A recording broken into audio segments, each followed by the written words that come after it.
გუდაურში მსოფლიო თასის ბოლო ეტაპი დასრულდა პირველი საფინალო დღის მსგავსად გამარჯვებულები კვლავ სნოუბორდ კროსის დისციპლინაში გამოვლინდნენ. დღევანდელი დღის შემდეგ მსოფლიო ჩემპიონატის შესარჩევი ეტაპის საბოლოო რეიტინგიც გახდა ცნობილი. დეტალებით სოფო ერქვანია გვერდდება ქრონიკის ეთერში.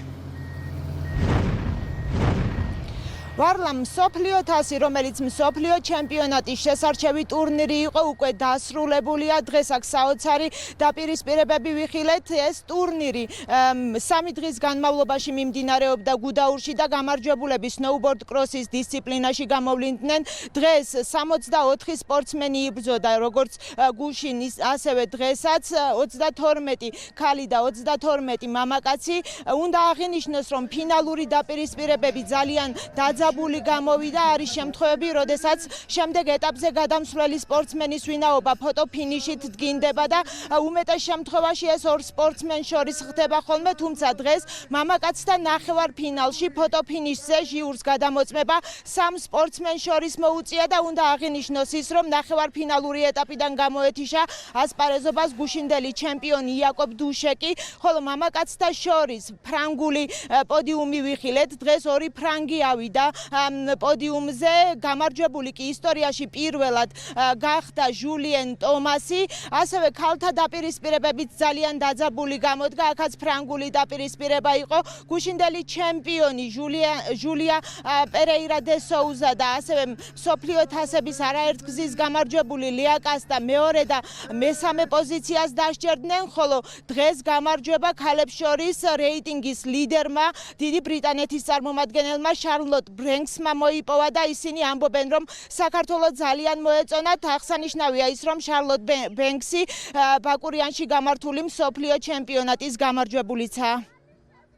ძალიან მაგარია გამარჯვება გუდაურში. ბედნიერი ვარ ჩემი გამოსვლით, სიამოვნება მივიღე. კარგი გარემო და არაჩვეულებრივი ორგანიზება იყო.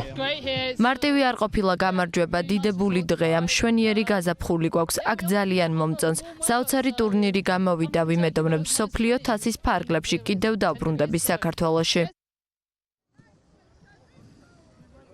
მსოფლიო თასი 2 დღის განმავლობაში უნდა ჩატარებულიყო გუდაურში, თუმცა სკი კროსის მსგავსად სნოუბორდ კროსშიც ის შეჯიბრი, რომელიც ფინეთში ვერ ჩატარდა, საერთაშორისო სათხილამურო ფედერაციამ თხოვნით მიმართა საქართველოს სათხილამურო ფედერაციას და სწორედ ამიტომ ტურნირი 3 დღის განმავლობაში გაიმართა. როგორც საერთაშორისო დამკვირვებლები, ასევე ქართული მხარი აქ ჩატარებული შეჯიბრებებით კმაყოფილია და უვე ბაიერმა გუდაურს და საქართველოს ამ წარმატებული ტურნირისთვის მადლობა გადაუხადა. დღეს იყო სეზონის ბოლო საერთაშორისო ღონისძიება, შესანიშნავად ჩატარდა, შეფასებები ძალიან მაღალი გვაქვს როგორც საერთაშორისო დელეგატების მხრიდან, ასევე სპორტსმენების მხრიდან. ჩვენ წელს ჩავატარეთ 3 მსოფლიო თასი, ასევე ფრირაიდ ვორლდ ტური.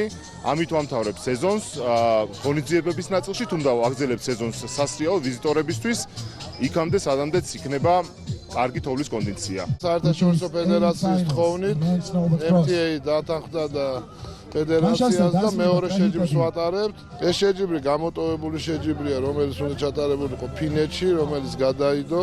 გამომდინარე იქიდან, რომ თითქმის ყველა სპორტსმენი კმაყოფილია ტრასის მომზადებით, ყველანაირი ხელშეწყობით.